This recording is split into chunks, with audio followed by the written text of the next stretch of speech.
All right then. Thank you very much, Jake. Liborous, how do you, what do you think has happened here?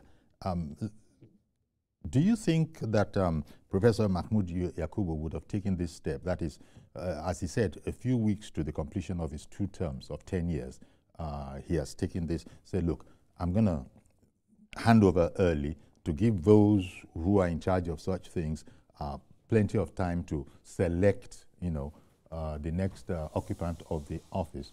And he said that he had consulted with the other national commissioner. So by consensus, everybody seems to agree that, you know, that everything is in order. We said that she's a very highly qualified, seasoned legal expert, over 30 years, you know, because, so if both of you were here now, you'll be saying my learned sister. My learned senior. My learned senior. There you go. So what do you think's been going on here? Could Professor Mahmoud Yakubu have done this on his own lonesome, so to speak, or are there some hints in the fact that this has happened and he has announced it? I don't think there are hints. You remember, usually when somebody is going on retirement, you proceed on terminal leave. At least to give room for you to exit, or to give room for if there's any audits before you find out your final exit. So terminal leave is, you know, normal. If you remember also, when Mahmoud Jega was leaving, you know, people expected him to seek a second term. And the man said, look, I want to leave when the ovation is loudest. And so he decided to leave. And Amina was appointed as in acting capacity. And then a lot of, you know, quarrel because of our relationship with Muhammadu Buhari, then president. And so, for me, I don't think there's anything untowards here, proceeding on terminal leave. But my Oga, I call him my Oga, Ekpele said something. Agbamuche, fantastic, awesome person, you know, highly celebrated. But INEC, there are also some persons, somebody like Mike Igini, for example. Yes. Also a lawyer, highly also celebrated. INEC, apart from needing reforms, INEC also need a brand marketer at this stage. Okay.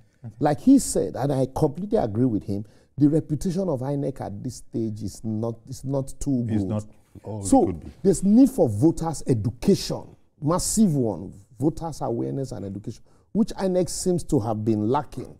And they believe that since the politicians are the beneficiaries of the process, they should take that responsibility. For somebody like Mike Igini, who consistently, even before now, had been out there telling people what to expect from INEC and the right questions to ask and what, you know. So, and then, if you look at it in terms of credibility and integrity, when I talked about the 2 professors, Professor Peter Ogban and Professor Ignatius Utu, it was for the first time in the history of INEC and Nigeria, a resident electoral commissioner insisted that professors must be prosecuted. And he successfully prosecuted those professors, and today they are in jail, and so people are happy. So this is the kind of things we want to be hearing from INEC. And so within INEC in itself, there are people who are credible, who you can look, instead of always going to look outside, bring somebody to learn on the job. Within INEC, we talked about the current acting. I'm also, you know, pointing to Mike. When Mike, in fact, at a point in INEC, the fear of Mike Igini was the beginning of wisdom for governors. You remember Imo governorship election.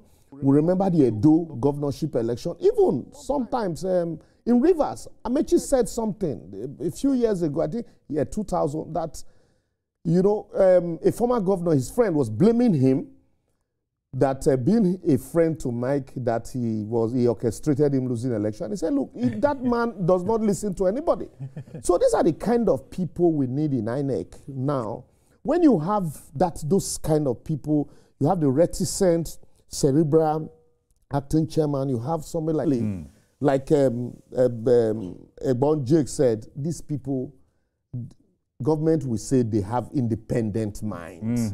Government always look for that person that would kowtow, you know, to their whims and caprices. So, but the way politicians... Does this relate to when Jake said, because I was a bit taken back, oh, by the way, you I did refer to, Atahiru Jega as Mahmoud Jega. Sorry, Atahiru Jega. Yes, Atahiru Jega. Yes. When he was exiting, yeah. he also left and proceeded on terminal leave and said he was not seeking a second term. So when Jake said that, he doesn't think, they'll appoint her, I was surprised when he followed that up with, she's too straightforward and... yeah, because election in Nigeria, whether we like it or not, is a do or die. Look at the same process, the same election. You had the Senate, House of Rep election, Senate election, the presidential election on the same day.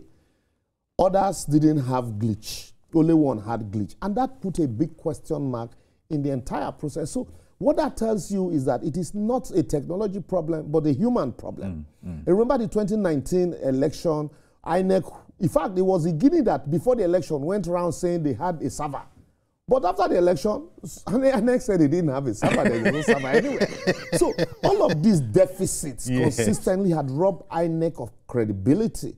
So now, if you look at the entire process with what we have, and I learned before the program, my brother Jake is in Ethiopia, where other countries are learning from us, our electoral processes. No. He's in Nigeria.